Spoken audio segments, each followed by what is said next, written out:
The loneliness was a physical thing. Elara felt it most in the mornings, when the dawn light slanted through the window of the small house she had once shared with Thomas, illuminating the dust motes dancing in the empty space beside her in the bed. It was a weight in her chest, a cold stone that had settled there the day they buried him, and in the 2 years since, it had not shifted, not even by a fraction of an inch. She had grown accustomed to its heft, carrying it with her as she moved through her days. It shaped her posture, rounding her shoulders slightly, as if she were perpetually bracing against a wind only she could feel. She had made a promise to herself in the raw, silent weeks after the funeral, a vow whispered into a cold pillow. She would not do it again. She would not open herself to that particular kind of devastation. Love was a house with foundations of glass, beautiful and sunlit until the inevitable storm that left you standing in the wreckage, cut and bleeding. She would live in a smaller, sturdier structure of her own making, one with no windows to break. She saw herself as a woman who had become invisible, or at least unnoticeable. She was wide-hipped and heavy-shouldered, built for work, not for turning heads. Her hands were capable, her face plain and serious. In town, people were kind in a distant, pitying way. They saw the widow, the quiet woman who kept to herself, a sad story to be recounted with a shake of the head before moving on to more interesting gossip. She did not mind. Invisibility was a form of armor. If no one truly saw you, no one could truly hurt you. Her life was a series of quiet, repetitive tasks, tending her small garden, mending her clothes, maintaining the house that felt too large and too silent. The silence was the hardest part. It was not an absence of sound, but a presence of its own, a humming, watchful entity that amplified the sound of her own breathing, her own solitary heartbeat. Today, the silence was particularly loud. It pressed in on her from all sides, and the cold stone in her chest felt heavier than usual. Despair was a patient predator, and she could feel it circling, sniffing at the edges of her resolve. She needed to do something, anything to push it back. An action, a task that was not part of her usual, numbing routine. That was when the idea came to her, simple and mundane. She would bake a pie. It was a lie, of course, a small, necessary lie, she told herself. The lie was that it was simply a neighborly gesture. A man had moved into the old Miller cabin down the road a few weeks ago, a place that had stood empty for years. She had seen him from a distance, a quiet figure repairing the sagging porch rail, clearing the overgrown yard. He kept to himself, and the town, for its part, seemed to be keeping its distance, watching and waiting. The lie was that this pie was for him, a simple welcome. It meant nothing more. That was the lie she needed. She needed it like a lantern in a dark room, a small, contained flame to focus on, to keep the vast, pressing darkness at bay. The truth was that the pie was for her. It was an act of defiance against the encroaching emptiness. It was a reason to move, to measure, to create. In the kitchen, she felt a flicker of her old self, the woman she had been before the stone had settled in her chest. She moved with a familiar, practiced grace. She pulled the flour tin from the pantry, its tinny scrape a welcome intrusion into the silence. The flour was a fine, cool powder against her skin, and she worked the butter into it with her fingertips, the motion rhythmic and soothing. The dough came together under her hands, smooth and pliant, a living thing. She sliced the apples with meticulous care, each slice uniform, the sharp, clean scent filling the small kitchen. She arranged them in the pastry shell, a perfect spiral, and dusted them with cinnamon and sugar. The smells were the smells of a life she no longer lived, of holidays and shared meals and a kitchen filled with warmth and laughter. For a moment, the memories threatened to overwhelm her, to pull her under. She paused, her hands hovering over the bowl of apple slices, her breath catching in her throat. Thomas had loved her apple pie. He would sneak into the kitchen and steal a slice before it had even properly cooled, his eyes crashing with mischief. The memory was so clear, so sharp, it was like a physical blow. The stone in her chest pulsed with a dull, familiar ache. No, she would not fall apart over a pie. She pushed the memory down, packing it away into the quiet, locked rooms of her heart. She finished her work, her movements once again precise and mechanical. She crimped the edges of the crust with a fork, a neat repeating pattern. It was a good pie, a solid, respectable pie. It was a thing she had made, a small point of order in a chaotic world. She let it cool on the windowsill, the steam rising in a fragrant cloud into the afternoon air. The sun was beginning to dip towards the horizon, painting the sky in shades of orange and purple. If she was going to do this, she had to do it now. She wrote a short note on a scrap of paper, her handwriting neat and compact. "Welcome to the neighborhood, Elara Vance." She hesitated, staring at her own name. It looked strange, stark, and solitary on the white paper. For a moment she considered not signing it, leaving the pie as an anonymous gift. But that felt like cowardice. She was not a coward. She was just careful. She folded the note and tucked it beside the pie. Wrapping the still warm dish in a clean tea towel, she stepped out of her house. The air was cool on her face. The walk to the Miller cabin was short, just down the dusty track that served as a road. The cabin looked better than it had in years. The porch was steady, the windows were clean, and a thin curl of smoke rose from the stone chimney, a sign of life where there had been only decay.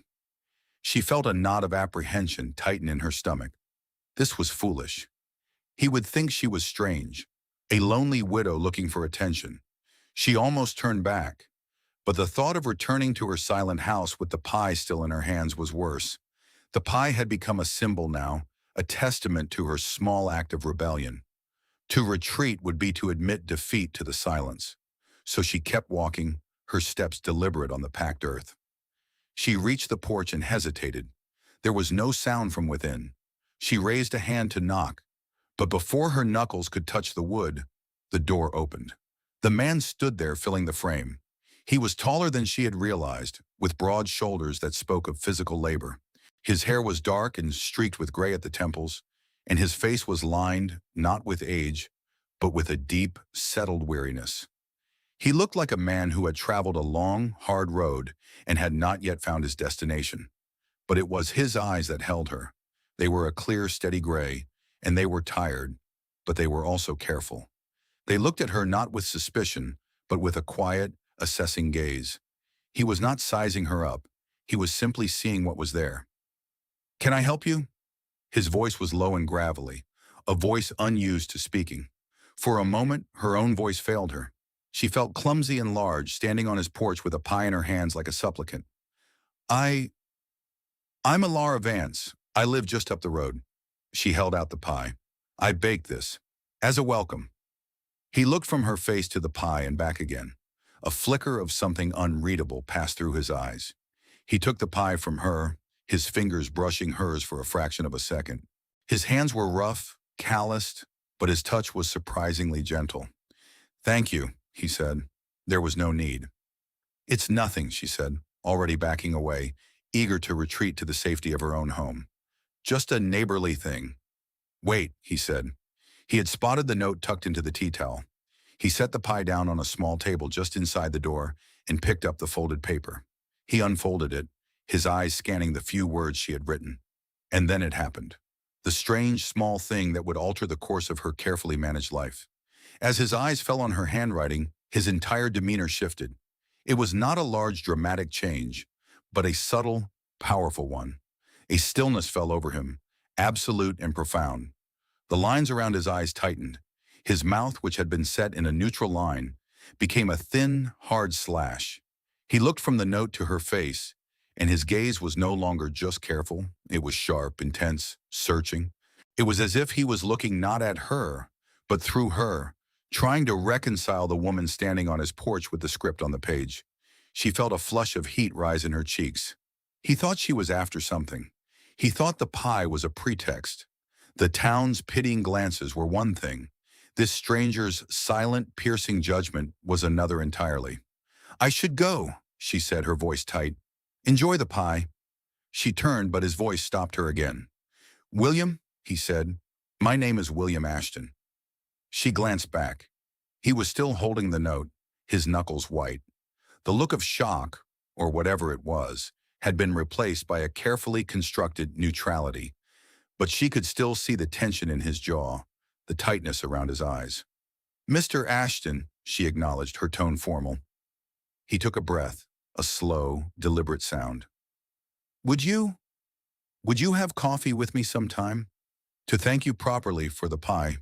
The question caught her completely off guard. It was not what she had expected. The social script for this encounter was simple.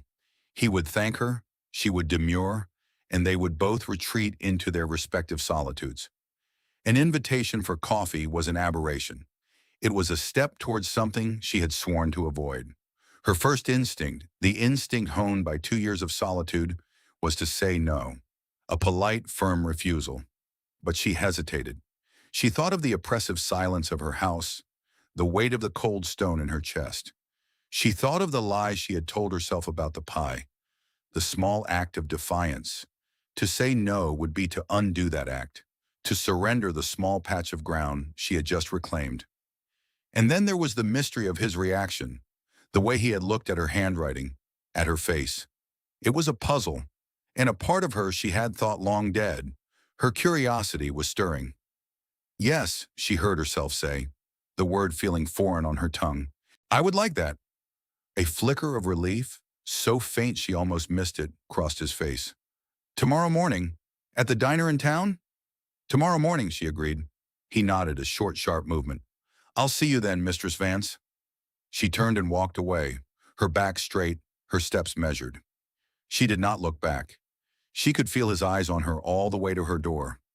Inside her house, she leaned against the closed door, her heart beating a little too fast. The silence of the room was still there, but it felt different now. A small stone had been tossed into the still, stagnant pool of her life, and the ripples were spreading outwards, touching everything. She was not nervous. She was not hopeful. She was simply awake. And for the first time in 2 years, she did not know what the next day would bring. The diner the next morning was a familiar landscape of quiet judgment. She felt the usual shift in conversation as she walked in, the way heads turned and then quickly turned away, the whispers that followed in her wake. She chose a booth by the window, the worn vinyl cool against her back. The air smelled of coffee and frying bacon, smells that were usually comforting but today only served to heighten her awareness of her own solitude. She was a fixture here, the silent widow in the corner booth. Her presence was an accepted part of the town's fabric, but she was never truly a part of it. She watched the door, a knot of anxiety tightening in her stomach. Perhaps he would not come. Perhaps he had reconsidered, had decided the strange woman with the pie was best avoided. The thought brought both a pang of disappointment and a wave of relief. It would be easier if he did not come. It would be safer. But then the door opened and he was there. He paused for a moment, his eyes scanning the room until they found her. He moved towards her booth, his walk steady and unhurried. He did not seem to notice the curious glances he attracted, or if he did, he gave no sign. He slid into the seat opposite her, placing his hat on the table. "Mistress Vance," he said. His voice was as low and steady as it had been the day before. "Mr. Ashton," she replied. The waitress came, a woman named Martha, with kind eyes and a knowing smile. "Coffee for you, Elara?" she asked. Elara nodded. "And for you, sir?" "Coffee's fine," William said. "Black." When Martha had gone, a silence settled between them. But it was not the awkward, strained silence she had expected. It was a comfortable quiet, a shared space rather than an empty one. He did not seem to feel the need to fill it with meaningless chatter, and for that she was grateful. He simply sat, his hands resting on the table, his gaze directed out the window. She found herself studying him. The lines on his face seemed deeper in the morning light. He looked like a man who had not slept well. "The pie was good," he said finally, his eyes still on the street outside. "My mother used to make apple pie." "Most mothers do," she said, her voice softer than she intended. He turned his head to look at her then, and the intensity she had seen yesterday was back, but tempered with something else, a kind of hesitant curiosity. "Your handwriting," he began, and then stopped. He seemed to be choosing his words with immense care. "It's very distinct." There it was again, the handwriting. "I was taught by the nuns at the St. James orphanage," she said, the words coming out before she had time to think. It was not something she usually shared. Her past was another locked room. They were very particular about penmanship. He nodded slowly, his eyes searching her face. I see. But he looked as though he saw more than she was telling him. The feeling of being scrutinized returned, but this time it was different. It was not judgment, it was recognition, and that was far more dangerous. The coffee arrived, and the small ritual of adding cream and sugar provided a welcome distraction. She stirred her coffee, watching the white swirl into the black. She could feel his gaze on her, steady and unwavering. The feeling was unnerving, yet not entirely unpleasant. It had been a long time since anyone had truly looked at her. Thomas had looked at her, of course, but his was the loving, familiar gaze of a husband. The town looked at her with pity. This man, this stranger, looked at her as if he was trying to read a story written in a language he almost knew. The silence stretched again, but still it held no tension. It was a quiet that seemed to acknowledge the weight of things unsaid, a silence that respected boundaries. In that shared quiet, she felt a strange sense of kinship with him. He seemed to be a man who, like her, was more comfortable in the spaces between words than in the words themselves. The origin of the letters had been an act of desperation, born from the deepest well of her loneliness, a year after Thomas's death. The town paper, a thin weekly publication filled mostly with farm reports and social announcements, had a small, overlooked section at the back, a personals column. It was mostly used by farmers seeking hands or families selling used equipment. But one week, a new kind of notice appeared. It was small, discreet, and utterly out of place. Seeking correspondence with a mind that values honesty over pleasantries. No promises, no expectations, just words on a page. Reply to W, general delivery. She had read it 3 times. A mind that values honesty over pleasantries. The words resonated with a painful clarity. She was so tired of pleasantries, of the tilted heads and sad smiles, the empty reassurances that time would heal her. She was tired of the lie of her own stoicism. She craved a space where she could be honest, where the cold stone in her chest could be described without fear of pity or misunderstanding. The anonymity of it was a shield. W, a single letter, as anonymous as she felt. On impulse, she had taken out a sheet of her best paper, the cream-colored stationery she had not touched since writing thank you notes for the funeral casseroles. Her first letter was short, hesitant. To W, she had written, I read your notice. I am not sure what kind of honesty you are looking for, but I am weary of the other kind. I live in a house that is too quiet, and I am acquainted with a loneliness that feels more like a roommate than an absence. I do not know if that is the kind of truth you are interested in. E. She used only her initial, a mirror to his own anonymity. She had mailed it with a sense of clandestine excitement, a feeling she had not experienced in years. She expected no reply. It was the act itself that mattered, the sending of a small, true piece of herself out into the world. But a week later, a letter was waiting for her at the post office, addressed to E. The handwriting was masculine, strong, and angular, and the words inside, the words were like a key turning in a lock she had not realized was rusted shut. To E, it began, your loneliness sounds like a quiet, sturdy thing. Mine is a wanderer. It follows me from town to town. Thank you for your truth. It is exactly the kind I was interested in. Tell me about the silence in your house. What does it sound like? And so it had begun, a correspondence that had now spanned nearly 2 years and 47 letters. They never spoke of names or towns or specific details that could identify them. They spoke of the things that truly mattered. He wrote of a past filled with a shame so heavy it felt like a physical weight, a mistake that had cost him everything and set him to wandering. He never said what the mistake was, but he described the texture of the shame, the way it soured his sleep and made him feel like a ghost in his own life. She, in turn, wrote of her grief, not the sanitized, socially acceptable version, but the raw, ugly truth of it. She wrote of the anger she felt at Thomas for leaving her, an anger that coexisted with a love so deep it still ached. She wrote of her fear that she was disappearing, that the woman she had been was being slowly erased by the role of widow. In their letters, they were not W and E. They were the sum of their most honest thoughts, their deepest fears, their most fragile hopes. The letters were a secret garden, a place where they could be their truest selves, unburdened by the weight of the world's expectations. He was the only person on earth who knew about the cold stone in her chest, and he had never once offered a pleasantry in return. He had simply written back, "I know what it is to carry something heavy. Does it have a shape?" A week after their coffee, Elara's wagon threw a wheel on the road back from town. It was a hot, dusty afternoon, and the wagon was loaded with supplies. The lurch and sickening crunch of splintering wood sent a jolt of frustration through her. She climbed down and surveyed the damage. The axle hub was cracked, the wheel canted at an impossible angle. It was not something she could fix herself. The walk home was over a mile, and she would have to leave the supplies here, vulnerable to the elements and anyone who might pass by. She stood for a moment, hands on her hips, feeling a familiar wave of weary resignation wash over her. It was always something, another small grinding difficulty to be faced alone.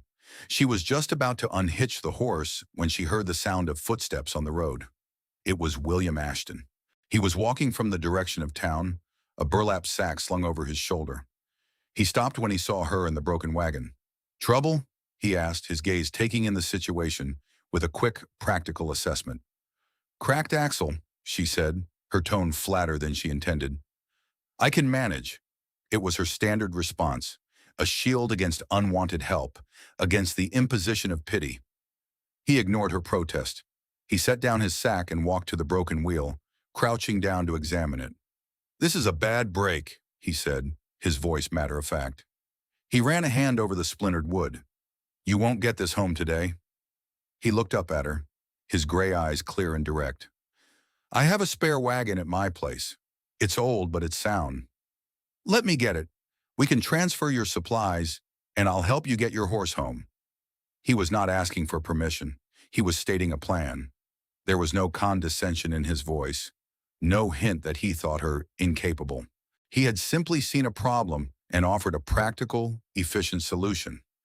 It was so different from the fumbling, overly solicitous offers of help she sometimes received from the men in town, offers that always seemed to carry an undercurrent of clumsy courtship or pity. She found herself nodding. "All right," she said. "Thank you." He gave a short nod in return. "Stay with your things. I'll be back as quick as I can." He turned and set off down the road toward his cabin, his stride long and purposeful. She watched him go, a strange feeling settling in her. It was gratitude, but it was more than that. It was the feeling of being helped by an equal, of a problem being shared without any emotional transaction required. He had not treated her like a helpless widow. He had treated her like a neighbor with a broken wagon. The simplicity of it was a profound relief. He returned a short time later, leading a sturdy, if weathered horse pulling an old buckboard wagon. Together in a comfortable, efficient silence, they transferred her sacks of flour and sugar, the tins of coffee, and the other supplies from her broken wagon to his. He worked with a quiet competence, lifting the heavy sacks with an ease that belied his lean frame.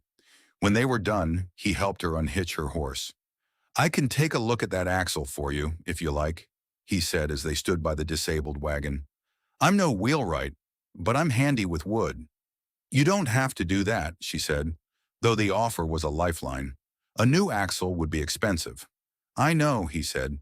He looked at her, his expression serious. "You brought me a pie." And she understood. This was his way of balancing the scales. A pie for a mended axle, a simple, honest transaction. There were no hidden meanings, no expectations. It was clean. "All right," she said again. "Thank you, William." She had used his first name without thinking, and she saw a flicker of something in his eyes, a brief, quickly suppressed warmth. "You're welcome, Elara," he replied, and the sound of her name in his low, gravelly voice was both startling and strangely pleasant. They walked back to her house together, he leading his horse and wagon, she leading hers. They did not talk much, but the silence was filled with the sounds of their progress.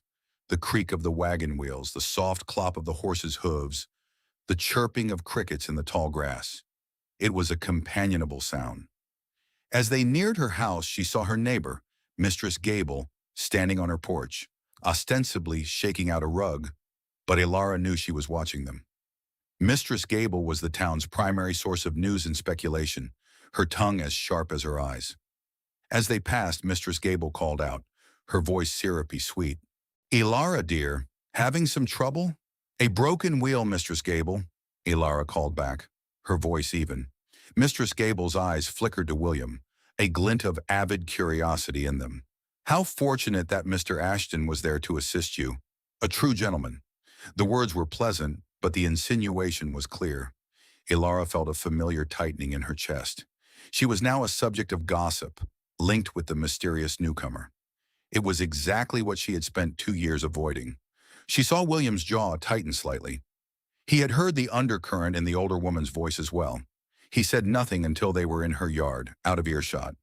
"I apologize if my helping you has caused you any trouble," he said, his voice stiff. She looked at him, at the genuine concern in his tired eyes, and she felt a flash of something that was not resignation, but anger. Anger at Mistress Gable, at the town, at the small, suffocating box they tried to put her in.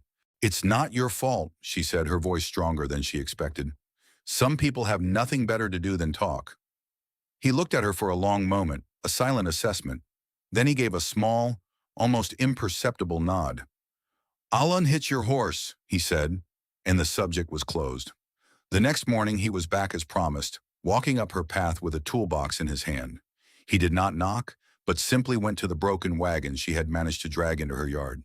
He set to work on the axle, and she found herself watching him from her kitchen window as she drank her coffee. He moved with a quiet, focused energy, his hands sure and steady. There was a deep competence in him, a sense of a man who knew how to fix what was broken. She took him out a glass of water. He was planing a piece of seasoned oak, the wood shavings curling at his feet. He stopped and took the glass, his eyes meeting hers over the rim. "Thank you," he said. "It's the least I can do," she replied. She gestured to the wagon. "You're sure you don't mind?" "I don't mind," he said. "I like working with my hands. It quiets my mind." She understood that. It was why she gardened, why she baked. The focus required for a physical task was a balm. "I know what you mean," she said. He finished the water and handed the glass back to her. "You have a good piece of land here," he said, his gaze sweeping over her neat garden, the small but well-kept barn. "It's been cared for." "My husband Thomas was a good farmer," she said, the words coming easily, without the usual catch in her throat. "He taught me most of what I know." William nodded, his expression unreadable. "It's hard work to keep a place alone." "It is," she agreed, "but it's my work. It's mine." He looked at her then, and the now familiar intensity was in his gaze. "Yes," he said softly, "I can see that." He went back to his work, and she returned to the house, the brief conversation replaying in her mind. He had not offered pity. He had offered recognition. He saw the work, not just the widow. It was a subtle distinction, but it was everything. Later that week, he came to her house to tell her the axle was repaired. She had been in the small room she used as a study, rereading the last letter from W. "You write of your garden as a place of order," he had written. "Is it that you are creating the order, or discovering an order that is already there?" The question had stayed with her for days. When William knocked, she quickly put the letter away, a flush of guilt rising in her. Her correspondence with W was a secret world, and William's presence felt like an intrusion. She opened the door, and he was standing there, his hat in his hands. "The wagon is fixed," he said. "It should hold." "Thank you, William. I don't know how to repay you." "There's no need," he said. "The pie was payment enough." He paused, his gaze falling on the small writing desk behind her. A leather-bound journal lay open on it. "You're a writer," he said. It was not a question. She felt her cheeks grow warm. "Not really, I just keep a journal, and I write letters sometimes." His eyes lit with a flicker of interest. "Letters," he repeated.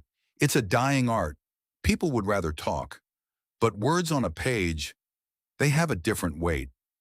You can be more honest, I think." Her heart gave a small jolt. It was so close to what she and W had discussed in their own letters, the idea that written words offered a purer form of honesty.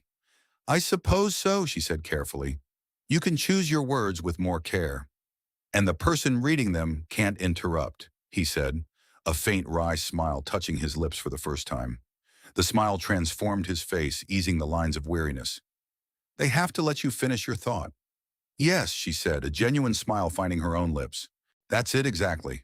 They stood there for a moment in shared understanding, a sudden, unexpected bridge of connection arching between them over the topic of letters. He was still talking about letters in general. She was thinking of her specific, secret letters. The dramatic irony was a tangible thing in the air between them, a secret she held that he was unknowingly brushing up against. It felt dangerous and thrilling all at once. Well, he said, breaking the spell. He put on his hat. I should let you get back to your writing. William, she said, stopping him, the town is having its Founders' Day picnic on Saturday, at the church grounds. I thought you should know. It was a simple offering of information, but it felt like more. It felt like an invitation. He looked at her, his expression thoughtful. Thank you for telling me, he said. He did not say if he would go. He simply nodded and walked away. On Saturday, the church grounds were crowded. The entire town seemed to be there, spread out on blankets under the shade of the large oak trees. The air was filled with the sounds of children laughing, the murmur of conversation, and the distant, cheerful music of a fiddle. Elara had come alone, as she always did. She found a quiet spot at the edge of the crowd, near the old stone wall that bordered the cemetery. It was her usual place, close enough to be present, far enough to be left alone. She spread her blanket and unpacked her small basket, a sandwich, an apple, a book of poetry. She felt the familiar pang of loneliness as she watched the families around her, the easy affection, the shared laughter. She was an island in a sea of connection. She opened her book, seeking refuge in the familiar lines. She did not see him arrive, but suddenly he was there, standing a few feet away, a plate of food in his hand. He looked out of place, a solitary figure in the midst of the boisterous community. He caught her eye and gave a hesitant nod. Mistress Vance, he said. Mr. Ashton, she replied. She gestured to the empty space on her blanket. You can sit if you like. It's quiet over here. He seemed to hesitate for a moment, as if weighing the social implications. Then he nodded and sat down, cross-legged on the edge of her blanket. He ate in his usual silence, his presence a solid, calming weight beside her. They did not talk. They simply existed beside each other, two islands of quiet in the noisy sea. And it was, she thought, dangerously comfortable. It felt less like two separate solitudes and more like one shared one. After a while, the pastor, Mr. Hemlock, stood on a small wooden platform to give his annual Founders' Day address. When he was finished, his wife announced the poetry reading, a tradition where townsfolk could share a favorite or original piece. It was usually the same few people every year, but this year Elara felt a strange impulse. She had been reading a poem by a little-known poet, a woman who wrote of nature and solitude. But as she read it, the words had blended in her mind with a line from one of W.'s recent letters. He had written about the stars, how they were not just points of light, but the patient audience to our small, terrestrial dramas. The line had captivated her. Without thinking, she had woven it into the final stanza of the poem she had been copying into her journal. Before she could second-guess herself, she stood up. A hush fell over the small crowd as all eyes turned to her. Elara Vance never participated. She walked to the platform, her heart hammering against her ribs. She felt 100 pairs of eyes on her, curious and surprised. She did not look at them. She looked at the book in her hands, though she did not need it. The words were etched in her memory. She took a breath and began to recite the poem. Her voice was low but clear, carrying in the afternoon stillness. She spoke of the quiet companionship of the trees, the stoicism of the mountains. And then she came to the final stanza, the one she had altered. And when the sun gives up its final fight, she recited, her voice gaining a quiet confidence, and darkness drapes the edges of our sight, do not despair, for you are not alone. Look up and see the seeds of silver sown, for every star a witness, a sharp and bright, the patient audience to our small terrestrial dramas in the night. She finished and stood for a moment in the ringing silence. Then a polite, scattered applause broke out. She walked back to her blanket, her face hot, her hands trembling slightly. She had done it. She had shared a small, secret piece of herself with the world.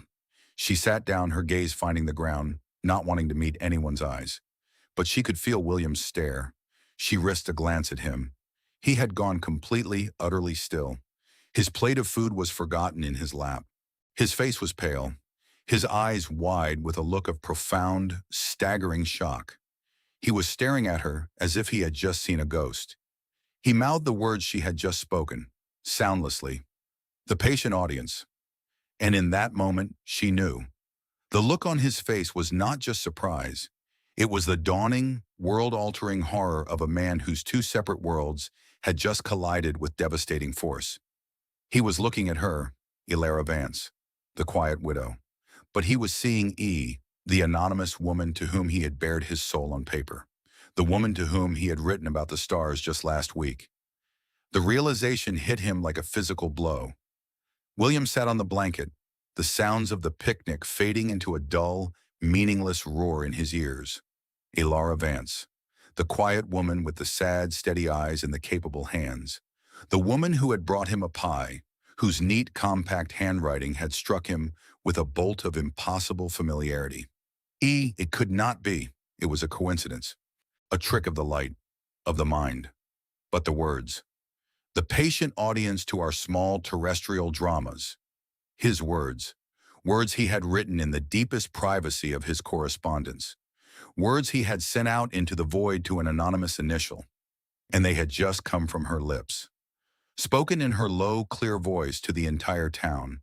There was no coincidence that could explain it. He felt a cold dread wash over him, followed by a hot surge of panic.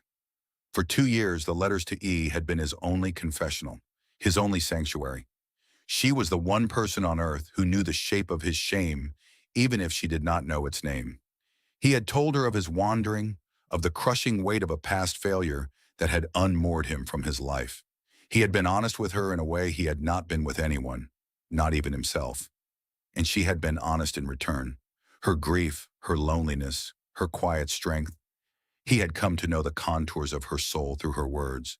He had built an image of her in his mind, a woman of quiet intellect and deep feeling, a kindred spirit in solitude.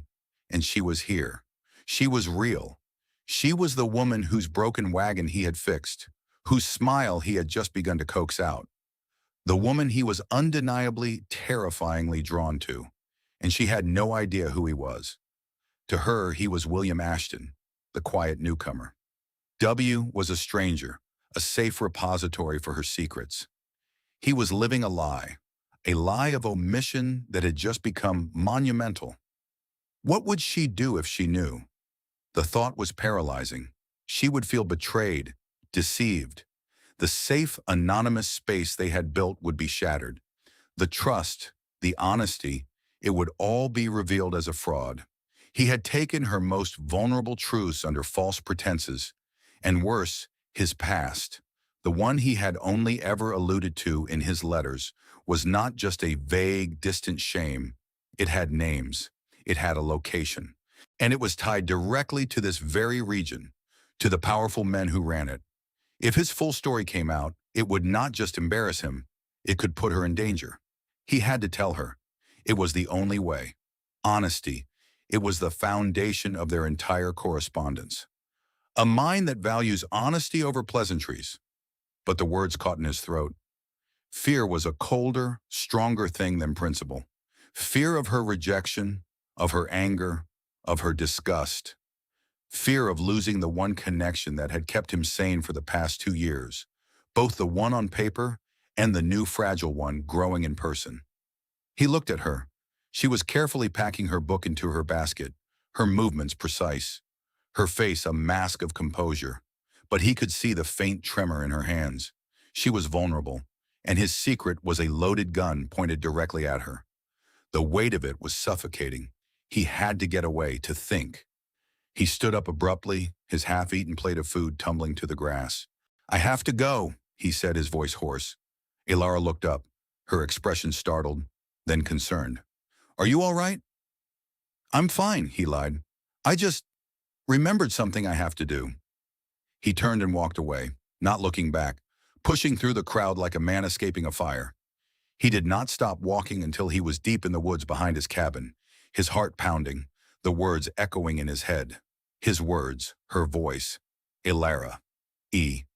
The two had merged into one, and he did not know how he could possibly survive the collision. A few days later, a carriage pulled up in front of Elara's house. It was an expensive, gleaming black carriage, pulled by two perfectly matched horses. It was the carriage of Mr. Silas Croft, the wealthiest man in the county. Croft owned the bank, the lumber mill, and half the farms in the valley, holding mortgages over them like a hangman's noose.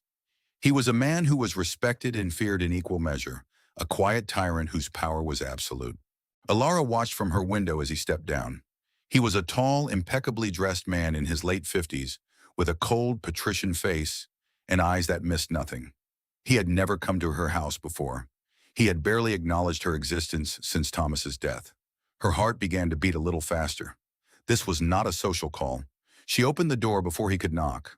"Mr. Croft," she said, her voice even. "Mistress Vance," he said, his voice smooth and polished, but with an underlying hardness. "May I have a word?" She led him into her small parlor, the one she rarely used. He did not sit, but stood in the center of the room, his presence seeming to shrink the space. He came straight to the point. "I understand you've become acquainted with the man who has taken the old Miller place," he said. "I know Mr. Ashton, yes," she replied carefully. Croft's eyes narrowed slightly. "He is not a man you should be associating with, Mistress Vance, for your own good." "I don't understand," she said, though a cold knot of dread was forming in her stomach. "William Ashton has a complicated past," Croft said, choosing his words with deliberate menace. "He was involved in a land deal a few years ago, over in the next state, a company that promised great returns to simple farmers, a company that took their money and their land and then vanished. Ashton was the front man, the one who signed them up, who looked them in the eye and lied to them." The room felt suddenly cold. She thought of W's letters, of the shame he carried, the great mistake that had cost him everything. "A man who looks them in the eye and lies." The words were a poisoned dart. "I find that hard to believe," she said, her loyalty to the quiet, helpful man who had fixed her wagon, and the honest, vulnerable man in the letters rising up in her. "Believe it," Croft said, his voice dropping to a near whisper. "He is a ruined man, a charlatan, and he has come here for a reason. I have business in this valley, Mistress Vance, important business. I will not have it complicated by the presence of a man like him. He is a troublemaker. Stay away from him. It would be a shame for a respectable widow like yourself to have her reputation tarnished, or to find her financial situation precarious." The threat was veiled but unmistakable. He was talking about the small loan Thomas had taken from his bank, a loan she was diligently, painstakingly paying off. He held that power over her. He could ruin her. "Are you threatening me, Mr. Croft?" she asked, her voice trembling slightly, but her gaze holding his. A cold smile touched his lips. "I am advising you, Mistress Vance, as a friend of your late husband." He turned and walked to the door. "Heed my advice." He left as quietly as he had come, his carriage rolling away down the dusty road, leaving a cloud of dust and fear in its wake. Elara stood in her parlor, her body trembling. A charlatan, a man who lied. The accusation warred with everything she knew, or thought she knew, about William Ashton. It warred with the quiet integrity of the man who insisted on mending her axle to repay her for a pie. And it warred, most profoundly, with the soul-bearing honesty of the man in the letters. Could they be the same person? Could her W, be capable of such deceit? That evening, as dusk was settling, William came to her house. He looked haggard, the lines on his face deeper than ever. He stood on her porch, twisting his hat in his hands, the picture of misery. "Elara," he began, his voice rough, "I need to tell you something." She led him inside, her heart pounding. She knew this was it. This was the confession she had been both dreading and craving since the picnic. "Silas Croft paid me a visit today," she said, deciding to force the issue. William's head snapped up, his eyes filled with alarm. "What did he say?" "He told me about your past, about a land company.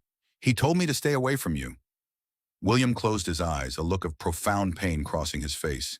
He sank into a chair as if his legs could no longer support him. "He would," he whispered. "Of course he would." He looked at her, his gray eyes pleading. "Elara, it's not what he says it is." It's uncomplicated. I did work for that company, and people did get hurt. It's the great shame of my life. It's what I've been running from for years. Croft, he was a part of it, a silent partner. The one who pulled the strings, the one who got away clean. I did not. I took the blame. He took a ragged breath. There's more to it. A reason I came here. But I can't. I can't tell you everything right now. You just have to believe me. I am not the man he says I am. It was a partial confession. He was admitting to the core of Croft's accusation, but painting it in a different light. He was the scapegoat, not the villain, and he was holding something back. The most important thing, he was still not telling her that he was W.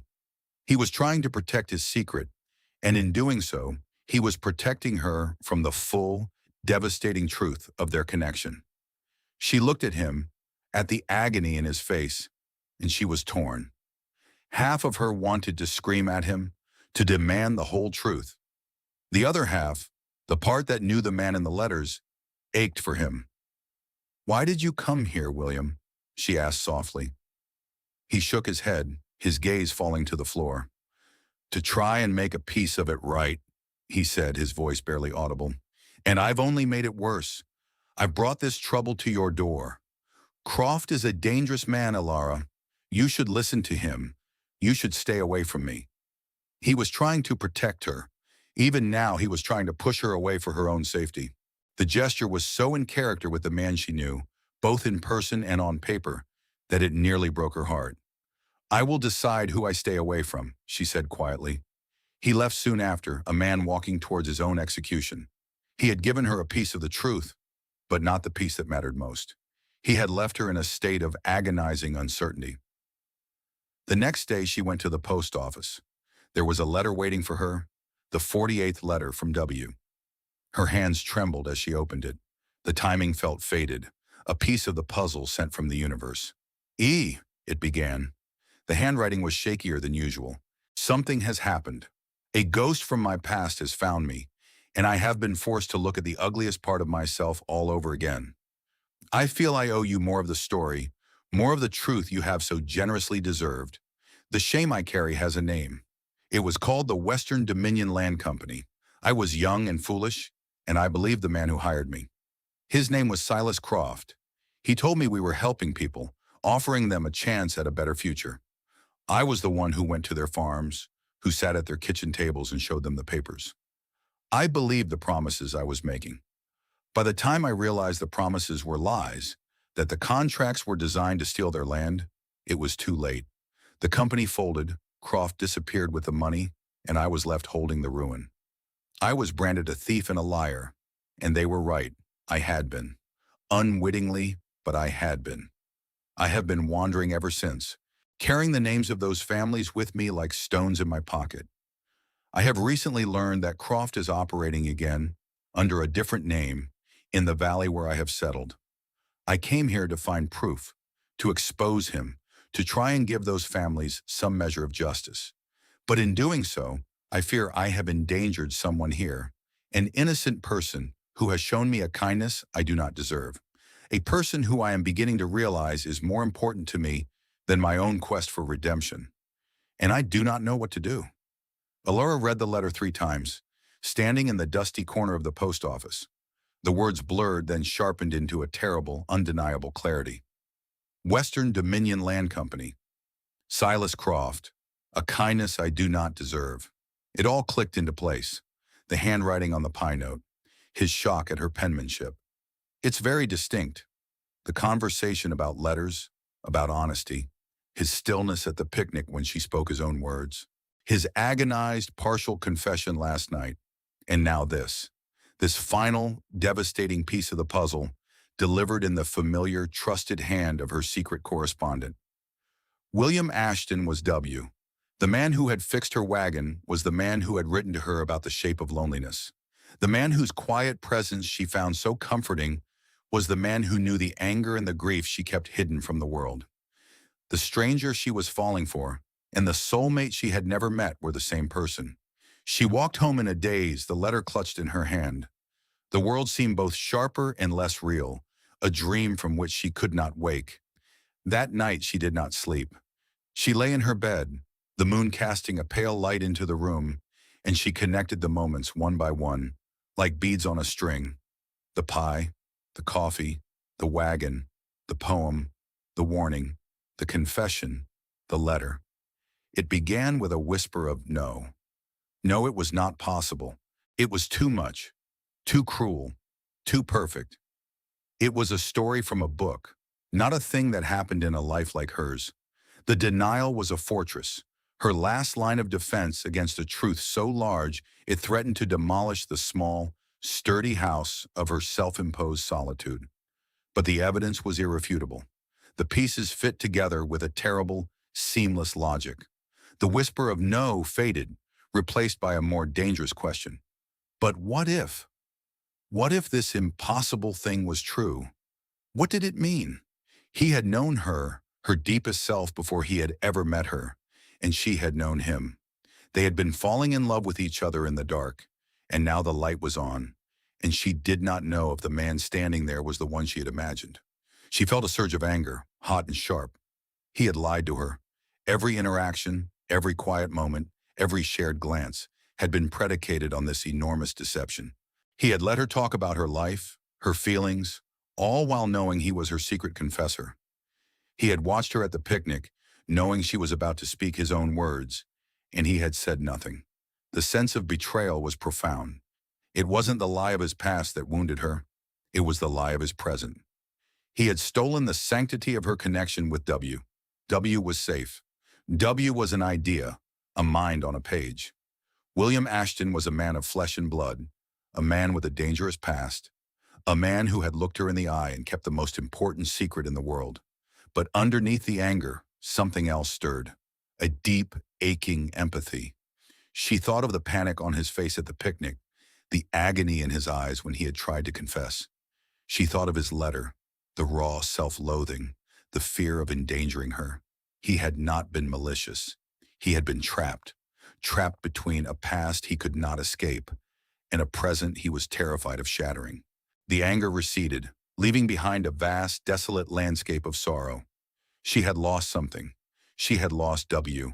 The anonymous, safe stranger was gone forever, replaced by this complicated, real, and suffering man. And she did not know how to feel about him.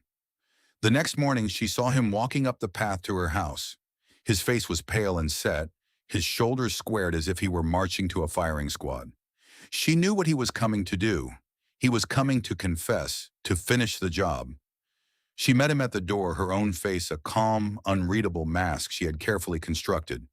She would not let him see the turmoil inside her. "Elara," he said, his voice low and strained, "I have to tell you the rest. I should have told you from the beginning, from the very first day." He took a deep, shuddering breath, and the words came out in a raw, painful rush. "The letters, the correspondence. E, it's you, and I'm W." He stood there, braced for the explosion, for the anger, the tears, the accusations. He was ready for her to slam the door in his face. He deserved it. But Elara did none of those things. She simply looked at him, her gaze steady, and spoke two words that shattered his expectations and left him utterly defenseless. "I know," she said. The silence that followed was absolute. He stared at her, his mind reeling, unable to process her response. "You? What?" he stammered. "I know," she repeated, her voice quiet but firm. She held up the letter he had sent. "You are a very honest writer, William. You left a trail of breadcrumbs a blind man could follow." He looked at the letter, then back at her face, and all the fight went out of him. His shoulders slumped. The carefully prepared speeches, the pleas for forgiveness, they were all useless. She had already reached the conclusion herself. She had been living with the truth that he had been too cowardly to speak. "Elara, I am so sorry," he whispered, his voice thick with shame. "I never meant to deceive you. When I saw your handwriting on the note with the pie, I thought I was losing my mind. And then at the picnic, I was a coward. I was afraid of losing you, both of you." "You have," she said, and the words were not cruel, but they were devastatingly final. "You have lost her. W is gone, He was a safe place, a man made of ink and paper to whom I could tell the truth. You are not him. You are the man who stood in my house and let me believe he was a stranger. You are the man who carries a past that has now brought a threat to my door. The distinction was a knife in his heart, but he knew she was right. He had destroyed the very thing that had connected them. What do you want me to do? He asked, his voice hollow. I'll leave. I'll leave town today. I will not bring any more trouble to you. She looked at him, at the genuine misery etched on his face, at the man who was willing to disappear to protect her. The anger was gone, replaced by a profound, aching sadness. No, she said. Your leaving won't fix this. What I want, what I need, is time. I need time to decide what this means. I need time to decide who you are. She did not invite him in. She did not slam the door. She simply stood there, a sentinel at the border of her own life, and made it clear that he was, for now, on the other side of it. He had confessed his identity, but he had not been granted absolution. He had given her the truth, and she had responded with a demand for space. It was not forgiveness, but it was not a final condemnation either. It was a terrible, hopeful limbo.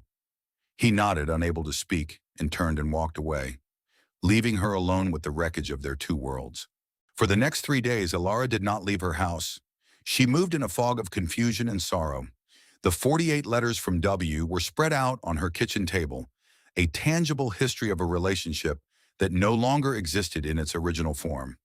She had lost her anonymous confidant, the one person who truly understood the landscape of her inner world. In his place was William, a man entangled in a dangerous past, a man who had, however, unintentionally deceived her. The feeling of betrayal was a bitter taste in her mouth.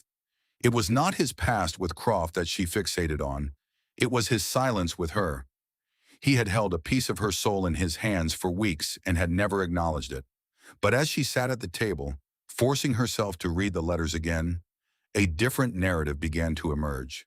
She did not read them for the romance of them, for the memory of the connection she had felt. She read them like a detective, like a historian. She read them to find the shape of the man who had written them, to see if the W on the page was truly a different person from the William who had fixed her wagon. She read his first letter, the one that spoke of a wandering loneliness. She read his descriptions of shame, of feeling like a ghost. She read his questions about her grief, questions that were never intrusive but always insightful. Does the silence in your house have a sound? She read his admission of his past with the land company, the self-loathing clear in every stroke of his pen. She read his final, desperate letter, his fear for her safety warring with his need to see justice done. She read all 48 letters from beginning to end, and when she was done, she saw not a deception, but a devastating consistency. The man in the letters was a man who valued honesty above all else, even when it painted him in a terrible light. He was a man haunted by his failures, a man who felt he did not deserve kindness. He was careful and quiet and deeply ashamed. And that was the same man she had met in person. The quiet, weary man on the porch. The man who had insisted on repaying a pie with a mended axle because he could not bear to be indebted. The man who had tried to push her away to protect her from Croft. The man who had looked at her with such raw panic at the picnic, not because his cover was blown, but because his two worlds were colliding in a way he could not control. He had not been lying to her. He had been lying beside her, trapped in the same impossible situation, too afraid to speak the truth that would shatter everything. His silence had not been a malicious act of deception. It had been an act of fear, the fear of a man who had already lost everything and had just found something he was terrified of losing again. She had not lost W. W had simply put on flesh and blood and was standing in the harsh light of day, flawed and afraid. The betrayal she felt was not his, but her own. She had built a fantasy of a perfect, uncomplicated confidant, and she was mourning the loss of that fantasy. The real man was far more complicated and far more human. On the fourth morning, she rose with a new sense of clarity. The grief was still there, but it was overshadowed by a quiet, cold resolve. Silas Croft had threatened her. He had used her vulnerability as a weapon. He had tried to isolate her, to drive a wedge between her and William, and he had almost succeeded. But Croft had miscalculated. He had assumed she was just a fragile widow, easily intimidated. He did not know about the steel in her spine, forged in 2 years of solitary survival. He did not know that her greatest fear was not financial ruin, but the return of the crushing, absolute loneliness she had lived with for so long. William, for all his complications, was the first person since Thomas who had pushed that loneliness back. She was not ready to surrender that. She put on her plainest dress, tied her hair back, and walked out of her house. She did not walk towards town. She walked down the road to William's cabin. He was outside splitting firewood, his movements mechanical and joyless. He looked up when he heard her footsteps, and his body went rigid. He clearly expected her to deliver a final verdict, to tell him to leave for good. She stopped a few feet from him. "I'm not here to forgive you yet," she said, her voice clear and steady, leaving no room for argument. "That will take time. I'm here because I've been thinking." He stared at her, confusion replacing the apprehension on his face. "Thinking? About Silas Croft," she said. "He threatened me, William. He threatened to ruin me, to keep me away from you, because he is afraid of you. He is afraid of why you are here. I want to know why." The shift in her tone from personal betrayal to strategic inquiry threw him completely off balance. This was not the conversation he had been rehearsing in his mind for 3 days. "Elara," he began, his voice hesitant. "This is my fight. It has nothing to do with you. I want you to be safe." "It ceased to be just your fight when Croft came to my house," she retorted, her voice sharp. "He made it my fight too. Now you can either tell me everything, and I mean everything, and we can face him together. Or you can keep trying to protect me, and I will face him alone. But I will not be intimidated. I will not be pushed back into the box he wants to put me in. Your shame is your own to carry, but your fight with Croft is now mine as well. So, you will tell me everything." He looked at her, truly looked at her, and for the first time, he saw not the gentle widow or the wounded woman, but the formidable ally she was offering to be. He saw the strength she had so often written about, the resilience she had described in her letters, and he felt a surge of awe that eclipsed his shame. "All right," he said, his voice husky with emotion. "I'll tell you everything." He led her inside the small, sparse cabin. It was clean and orderly, the few possessions he had arranged with care. He made coffee, and as they sat at his small kitchen table, he began to talk. He told her the full story of the Western Dominion Land Company. He named the families he had wronged, his voice thick with guilt as he listed them. He described Croft's methods, the charm, the false promises, the ironclad contracts that were financial traps. "I was a teacher before all this," he said, his gaze distant. "I believed in the power of words to build things. Croft taught me they could be used to destroy things too. When it all fell apart, he vanished.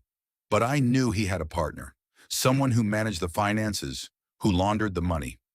I spent years trying to find a name. I finally found it, in an old county ledger, a holding company that was used to buy up the foreclosed land for pennies on the dollar. And that company was traced back to a bank owned by Silas Croft." He stood up and walked to a loose floorboard in the corner of the room. He pried it up and pulled out a small oilskin-wrapped package. He placed it on the table between them. "I came here because this is Croft's home ground. This is where his power is absolute. I knew if I was going to find proof, it would be here. Over the last few years, I tracked down 2 of Croft's former clerks. They were afraid to talk, but they were also eaten up with guilt. They gave me these." He unwrapped the package. Inside were several ledgers and a handful of letters. "These are copies of the real accounting books for the land company, showing the money trail leading directly to Croft. And these letters, they are from Croft to the man who ran the holding company, giving him instructions on how to acquire the properties after we had ruined them. It's proof, Elara. Proof that he orchestrated the entire scheme." She looked at the documents, at the neat columns of figures and the spidery handwriting. This was the source of Croft's fear. This was the weapon William had been holding. "This is why he's afraid of you," she whispered. "Yes," William said. He doesn't know for sure what I have, but he knows I was asking questions. He knows I'm not just a random drifter. My presence here is a threat to him, and he will do anything to neutralize it." A silence fell between them. They were no longer a wounded man and a betrayed woman. They were two allies staring at the battle map. "He will come after you," Elara said. "He will try to discredit you, to run you out of town." "I know," William said. "He's already started." He looked out the window, his expression grim. "My horse was stolen last night." Elara's blood ran cold. It was not a violent, overt act. It was a quiet, deniable one. A horse can wander off. A stable door can be left unlatched. But they both knew what it was. It was a message. It was the beginning of a campaign to paint William as careless, unreliable, perhaps even a horse thief himself. It was an act of intimidation designed to isolate him further. "He will try to turn the town against you," she said. "He will succeed," William said, his voice flat. "I'm a stranger here. He is a pillar of the community."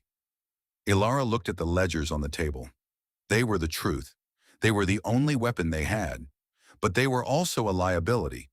If Croft knew for certain that William had them, he would become even more desperate, more dangerous. "He can't find these," she said, her voice firm. She stood up and began to rewrap the documents in the oilskin. "He might search your cabin. He could arrange a fire, an accident. You can't keep them here." "Where can I put them?" he asked. "The bank is his. There's nowhere in this town that's safe from his influence." She met his gaze, her own clear and resolute. "My house," she said. He recoiled as if struck. "No, absolutely not. Elara, if he finds out you have them, I will not put you in that kind of danger. It's too much to ask." "You're not asking," she said, her voice ringing with a strength that surprised them both. She picked up the package. "I'm telling you, this is my decision. You said it yourself. This is my fight now too. He threatened me in my own home. He tried to use my grief and my solitude against me. That was his mistake." She looked at him, at the fear for her in his eyes, and she felt a wave of fierce, protective certainty. "You have been carrying this burden alone for years, William. You don't have to anymore. It's not your risk to give or withhold. It's mine, and I am choosing to take it. We are in this together." He stared at her, his throat tight with unspoken emotion. For years he had been a ghost, a wanderer, utterly alone. And now this woman, this incredible, resilient woman, was standing in front of him, willingly taking on his fight as her own, demanding her right to stand beside him in the face of danger. It was the bravest, most terrifying, most beautiful thing he had ever witnessed. "Elara," he whispered, his voice breaking. "We need a plan," she said, her tone brisk and practical, cutting through the emotional weight of the moment. "A way to get this evidence to someone Croft can't control. A circuit judge, maybe. Someone from outside the county." She was already thinking 3 steps ahead. She was not just a passive participant. She was a general, planning a campaign. He had once written to her that her descriptions of her garden made it sound like she was a benevolent but firm ruler of a small green kingdom. He had been wrong. She was a queen, and she had just declared war. That night, Elara hid the oilskin package in the one place she knew no one would ever look, at the bottom of a trunk filled with Thomas's old clothes. The scent of him, faint and faded, rose up as she opened it, a ghost of a life she had left behind. But for the first time, the memory did not bring a wave of paralyzing grief. It brought a sense of continuity. Thomas had been a good, strong man. He would have approved of what she was doing. He would have stood against a man like Croft. She was not betraying his memory, she was honoring it. The next few weeks were a quiet, tense waiting game. Croft's campaign against William began in earnest, a subtle but insidious war of whispers. Rumors started to circulate that William was a drunk, though no one had ever seen him take a drink stronger than coffee. That he was shiftless, though he worked from sunup to sundown on his small plot of land. The stolen horse was the cornerstone of the narrative, repeated with knowing glances by Mistress Gable and others, a story that painted him as either a thief or an incompetent. William bore it all with a quiet, stoic dignity that Elara knew was costing him dearly. He continued to keep to himself. His interactions in town met with cold shoulders and suspicious stares. He and Elara met in secret, usually after dark, walking in the woods between their properties. They were allies now, their relationship forged in a shared purpose. The question of forgiveness, of their complicated romantic feelings, was set aside, a fragile thing to be dealt with only after the war was won.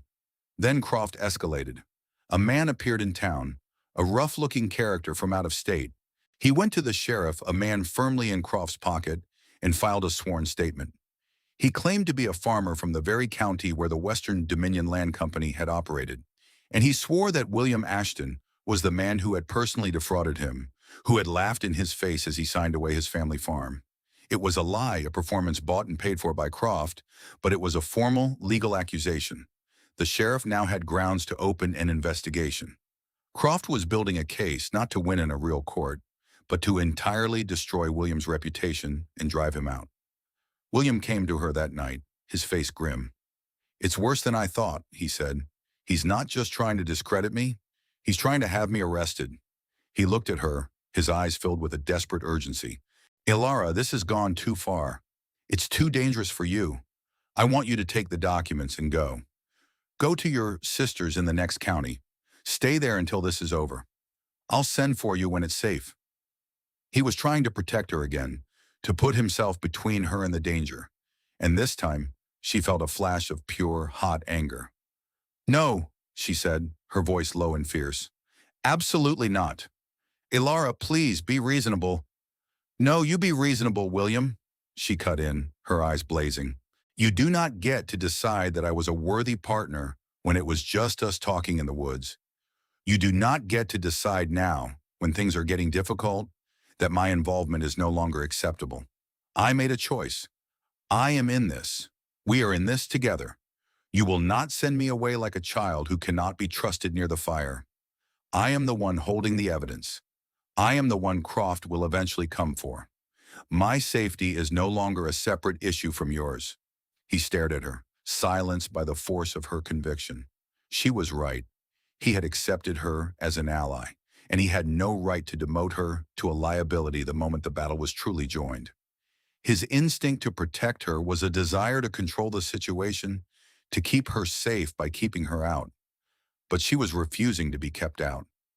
"You'd make a terrifying general," he said, a note of grudging admiration in his voice. "Good," she replied, her anger softening slightly, "because we are at war and we need a new strategy. The sheriff is Croft's man. The local justice is his cousin. We cannot win here.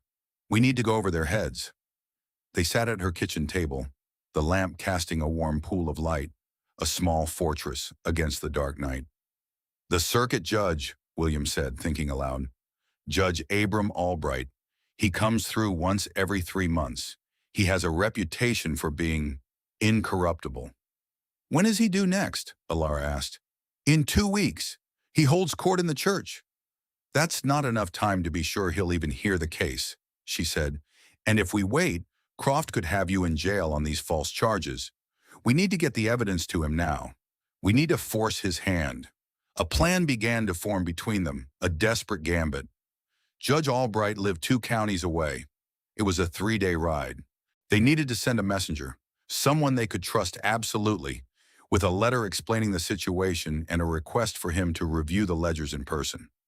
"Old man Hemmings," William suggested. "He was a friend of my father's. He lives up in the hills. He hates Croft. He lost his farm to the bank years ago. He's trustworthy." "All right," Elara said. "You will write the letter to the judge. I will write a letter to go with the documents, a statement from me, as a witness to Croft's threats." She would sign her full name. She would put herself on the record. The next day, William rode into the hills. While he was gone, Elara felt a new kind of fear, a cold, creeping dread. She was alone in the house with the evidence, a marked woman. Every creak of the floorboards, every rustle of leaves outside, sent a jolt of anxiety through her. Her fears were realized that afternoon. A man on horseback rode up to her house. It was not Croft. It was one of his managers from the lumber mill, a hard-faced man named Jessup. He dismounted and walked to her door, his boots heavy on the porch. He did not waste time with pleasantries. "Mistress Vance," he said, his eyes cold and flat. "Mr. Croft asked me to have a word with you. He's a man who values loyalty. He's concerned you're keeping bad company." "My company is my own affair, Mr. Jessup," she said, her hand tight on the doorframe. Jessup's mouth twisted into a cruel smile. "Not when it affects his business. This fellow Ashton, he's trouble. A man like that, a drifter, he sees a lonely widow with a nice piece of land. He sees an opportunity. He sees someone convenient. I'm sure you understand. A woman alone has to be so careful of her reputation. It would be a tragedy if people started to think she was foolish or compromised." The threat was more direct, more personal this time. He was not just targeting her finances. He was targeting her character, her vulnerability as a widow. He was trying to poison the very idea of her relationship with William, to paint it as sordid and transactional. He was using the town's gossip as a weapon. Elara felt a wave of nausea, but she held her ground. "You can tell Mr. Croft that I am not a fool," she said, her voice shaking, but her resolve hardening. "And I am not afraid of gossip." Jessup's eyes narrowed. He had expected her to crumble. "You should be," he said softly, his voice full of menace. "You should be very afraid." He turned and left, leaving his poison to hang in the air. When he was gone, Elara closed the door and leaned against it, her body trembling with a mixture of fear and rage. She had been afraid, but the fear was not paralyzing. It was clarifying. It burned away the last of her hesitation, the last vestiges of the quiet, retreating woman she had been. Croft and his man had intended to isolate her, to make her feel small and helpless. They had failed. They had ignited a fire. She would not wait for Judge Albright. She would not hide in her house, waiting for the next threat. She would use the very thing they thought was her weakness, her status as a quiet, respectable, underestimated widow.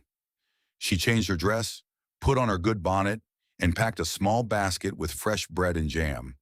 Then she walked to the house of Sarah Miller, a woman whose husband had died a year ago, leaving her with 3 small children and a mountain of debt to Croft's bank. She too was a widow, Croft considered convenient. Sarah met her at the door, her face etched with worry.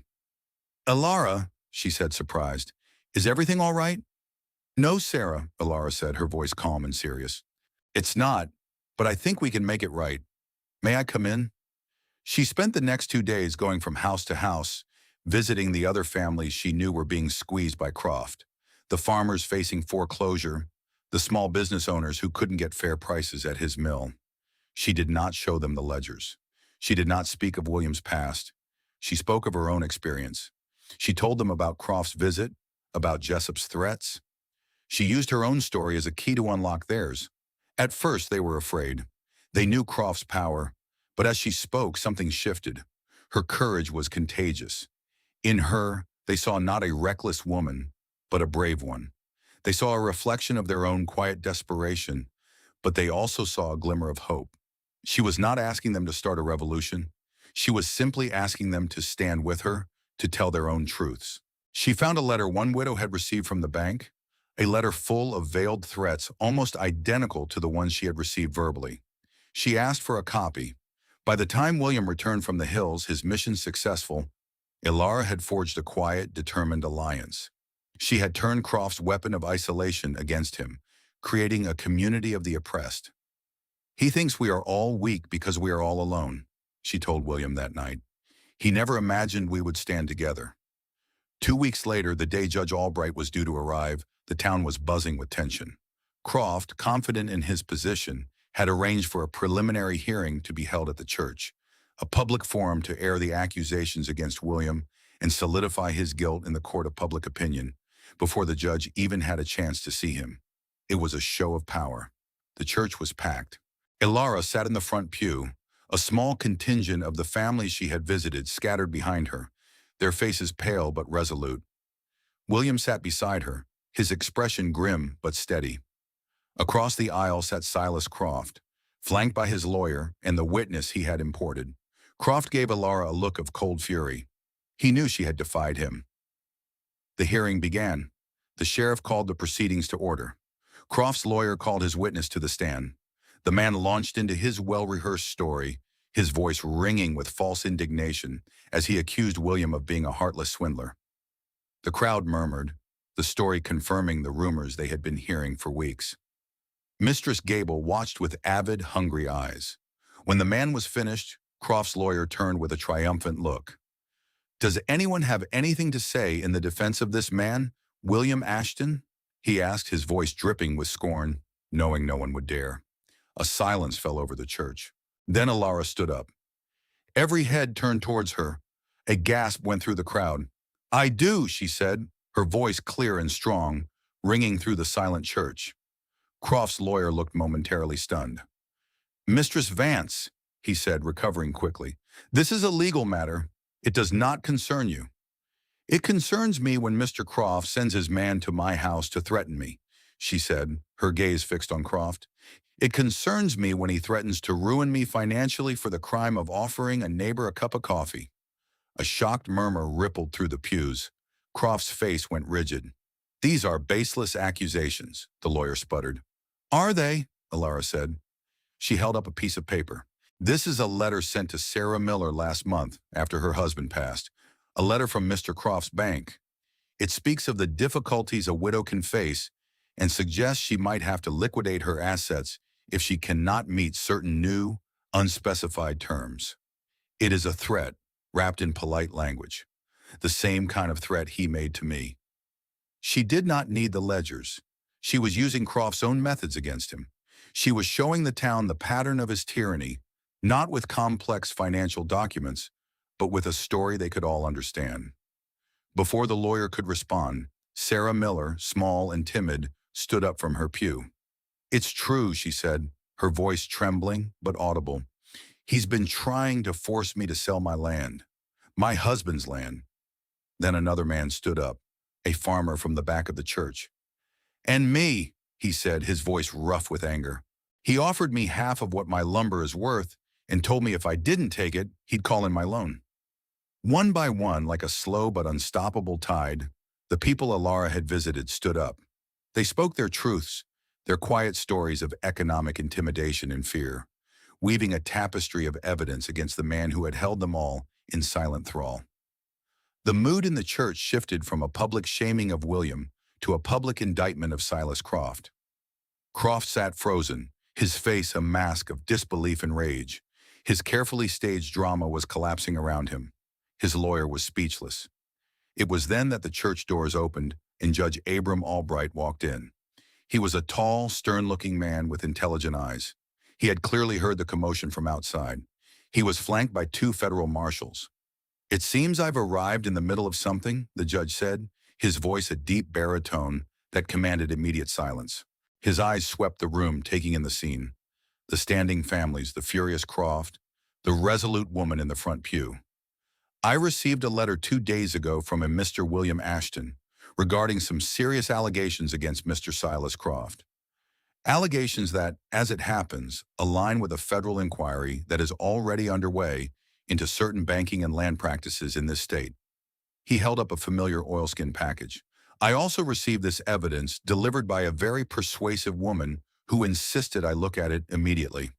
He nodded towards Elara. "And I have. These ledgers appear to be quite illuminating." A collective gasp went through the church. The federal marshals moved to stand behind Silas Croft. The color drained from Croft's face, replaced by a pasty, grayish pallor. His empire, built on whispers and fear, had been dismantled in a public forum by a handful of ordinary people who had simply decided to tell the truth. His case against William had not just collapsed, it had triggered his own complete and utter ruin. The quiet tyrant was finished. In the quiet aftermath, the church slowly emptied. The townsfolk filed out, their faces a mixture of shock, relief, and shame. They cast furtive, respectful glances at Elara and William, the two solitary figures who had faced down a giant. The families who had stood with them came by one, to press Elara's hand, to murmur their thanks, their eyes shining with a newfound courage. The reign of fear was over. Finally, only the two of them remained, sitting in the front pew of the empty church. The late afternoon sun streamed through the stained glass windows, casting patterns of colored light on the wooden floor. The air was still and peaceful. The battle was won. The external threat, The great, oppressive weight of Silas Croft had been neutralized. William turned to her, his face etched with a profound, weary gratitude. The weight he had carried for years, the shame and the guilt, seemed to have lifted from his shoulders. He looked younger, lighter. "You saved me," he said, his voice thick with emotion. "No, not just me. You saved all of them. You saved this town." "We saved each other," she said softly, looking at the dust motes dancing in the sunbeams. She had faced down her own fears, her own solitude, and had found a strength she never knew she possessed. The cold stone in her chest, the one that had been her constant companion for 2 years, was gone. She felt its absence as a startling, wonderful lightness. He reached out, his hand hesitating for a moment before he gently took hers. His touch was warm and solid. "Elara," he began, his voice low and serious, "in my last letter, the one you never had a chance to answer, I told you that I had endangered someone who was becoming more important to me than my own redemption. I was talking about you." He paused, gathering his words, his gaze holding hers with the same raw honesty she had first found in his letters. "For years I've been afraid of my past, afraid of being found out, of facing the consequences. But standing here today, I realize I'm not afraid of that anymore. The truth is out, but I am afraid of something else now. I'm afraid of losing you. You are the thing I am most afraid of losing." Her heart, which had been so still, gave a powerful thrum. This was the truth she had been waiting for, the confession that mattered more than any other. It was not an apology for his deception, but a declaration of his fear, his vulnerability. It was the most honest thing he had ever said to her in person. She looked at their joined hands, then up at his face, at the hope and fear warring in his tired, careful eyes. She remembered the question she had asked herself when she first realized who he was. Who was he? She knew now. He was the man in the letters, and he was the man who had stood beside her. He was flawed and haunted and brave. He was real, and the quiet, dangerous comfort she felt with him had blossomed into something she had sworn she would never feel again. "You asked me for time," he said, his voice barely a whisper. "Have you had enough time?" She gave his hand a gentle squeeze, a small, definitive action. "Yes," she said, her own voice soft but sure. "I've had enough time." A slow smile spread across his face, a smile of pure, unadulterated relief, and it was like watching the sun rise after a long, dark night. He brought her hand to his lips and pressed a gentle kiss to her knuckles. It was not a kiss of passion, but of reverence, a promise. 3 months passed. The legal and social fallout from the hearing settled over the valley like a cleansing rain. Silas Croft was ruined, his assets seized, his reputation shattered. He was facing a long list of federal charges. The families he had oppressed found their loans forgiven, their land secure. The town slowly began to heal. The gossip about William Ashton died down, replaced by a grudging, then a genuine respect. He was no longer the suspicious stranger, but the man who had helped them break their chains. He and Elara settled into a quiet, tentative courtship. They took walks in the evenings. They shared meals, sometimes at her house, sometimes at his. They talked for hours, filling in the gaps of their lives, the stories they had never shared in their letters. They were learning each other anew in the daylight. But they were careful, respectful of the unconventional way their story had begun, and of the memory of the husband she had loved. One evening, Elara came home to find a letter on her doorstep. Not a posted letter, but a single folded sheet of cream-colored paper, the kind she herself favored. The handwriting was William's familiar, angular script. Her heart beat a little faster as she opened it. "My dearest Elara," it began, "our story did not begin in the usual way. We came to know each other's souls before we knew each other's faces. We were allies before we were friends, and we have, I hope, become something more. But we have missed a step. I have never had the honor of properly courting you. I have never had the chance to choose you out loud, in the plain light of day, without secrets or shame between us. I would like that chance. I would like to begin again, not from the middle, but from the beginning. Will you allow me to court you, Elara Vance? Will you allow me to try and win the heart I have been lucky enough to glimpse?" It was signed simply, William, Tears welled in her eyes as she read the words. He understood. He understood that for her, the public declaration, the open and honest choice, was what mattered. He was not taking her for granted. He was honoring her in their strange backward journey. He was giving her the beginning they had never had. She did not write a reply. An act of such sincerity deserved a response in kind. She put on her shawl, walked out of her house, and took the familiar path down the road to his cabin. A light was on inside. He was waiting. She knocked on the door and he opened it immediately, his face anxious, hopeful. He saw the letter in her hand and his breath caught. She did not say a word. She simply unfolded the letter, turned it over, and on the blank back, she wrote a single word. Yes. She held it up for him to see. He read the word, and the last of the weariness, the last of the shadows, seemed to fall away from his face. He looked at her, his eyes shining with a love that was both new and years in the making. Then come inside, he said, his voice soft. He stepped back and held the door open for her. She crossed the threshold, moving from the darkness into the warm, lighted space of his home. He closed the door behind them, shutting out the night, shutting out the past, shutting out the world. They were finally simply together. It was a love story in the end, but it was one that had been written in reverse. It had not begun with a glance across a crowded room or a spark of instant attraction. It had not begun with a pie or a broken wagon or a shared moment of silence at a picnic. It had begun long before, in the quiet privacy of two lonely souls, with the simple, terrifying, and ultimately redemptive act of telling the truth to someone who was listening.